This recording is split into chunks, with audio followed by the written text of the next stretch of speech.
আপু কেমন আছেন আপনি? আলহামদুলিল্লাহ ভালো। আপনি কেমন আছেন? ইনশাআল্লাহ ভালো আছি। আপুর কি বিয়ে শাদী হইছে? হ্যাঁ, হয়েছিল। হইছিল। স্বামী নিয়ে সংসার করেন না করেন না? না, ডিভোর্স হয়ে গেছে। ডিভোর্স হয়ে গেছে। এখন কি নতুন করে সংসার করতে চাচ্ছেন? হ্যাঁ। ছেলে যে বয়সের ও সমস্যা হবে? না, কোনো সমস্যা নেই। বউ চলে গেছে এরকম পুরুষ হলে সমস্যা হবে নাকি আবার? না, সমস্যা নেই। আপনি যে বিয়ে বসতে চাচ্ছেন আপনার ফ্যামিলিতে কে আছে? বাবা মা ভাই বোন কেউ আছে? আছে, ওনারা বাড়িতে থাকে আরকি। ওনারা বাড়িতে থেকে। আপনি কি বাসা বাড়িতে কাজ করেন নাকি কোনো সেলাই মেশিন কাজ টাজ করেন? বাসা বাড়িতে। বাসা বাড়িতে কাজ করেন। ছেলে মেয়ে আছে আপনার? হ্যাঁ, একটা ছেলে আছে। একটা ছেলে আছে। বয়স কত তার? ৫ বছর, মাদ্রাসায় পড়ে। 5 বছর বয়স। মাদ্রাসা পড়ে না? হুম। আপনি লেখাপড়া করছেন কিছু? হ্যাঁ, করছি। কোন পর্যন্ত লেখাপড়া করছেন? 10 পর্যন্ত।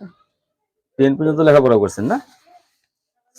তাহলে এখন আপনি বিয়ে বসতে চাচ্ছেন। আপনার ফ্যামিলিতে বাবা মা সবই আছে, দেশে থাকে না? হ্যাঁ, আপনি ঢাকা থাকেন। স্বামী ছাড়া কতদিন? 2 বছর। 2 বছর ধরে স্বামী ছাড়া। খারাপ লাগে না?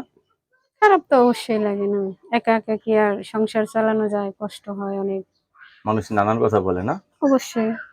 আসলে নারীর জীবনে সবচেয়ে মূল্যবান জিনিস কি জানেন? স্বামী। স্বামী। সেই স্বামীটাই তো আপনার নাই না? হুম। প্রথম বিয়েটাকে প্রেম করে করছিলেন নাকি নিজে না, ফ্যামিলির থেকে দিছি। ফ্যামিলিতে দিছিল? এখন চাচ্ছেন প্রেম করে বিয়ে করবেন নাকি বিয়ের পর প্রেম করবেন?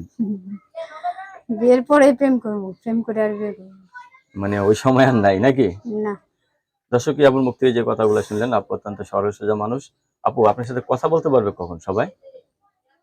৮টার পরে আরকি, ৭টা ৮টার পরে। 7টা-8টার পরে কথা বলবো। ওই সময় আপনি ফ্রি থাকেন না? হ্যাঁ, ফ্রি। তো ওই সময় যদি কেউ ফোন দেয় তাহলে আপনাকে পাবে। হ্যাঁ, অবশ্যই। আর বাকি সময় টাইমে পাবে না? পাবে, সমস্যা নেই। যেকোনো সময় ফোন দিলেই পাওয়া যাবে আরকি। আপনার কাছে ধন্যবাদ আমার চ্যানেল সময় দেওয়ার জন্য। দর্শক পরবর্তী একটি মেরি ভিডিওর জন্য অবশ্যই অপেক্ষা করবেন।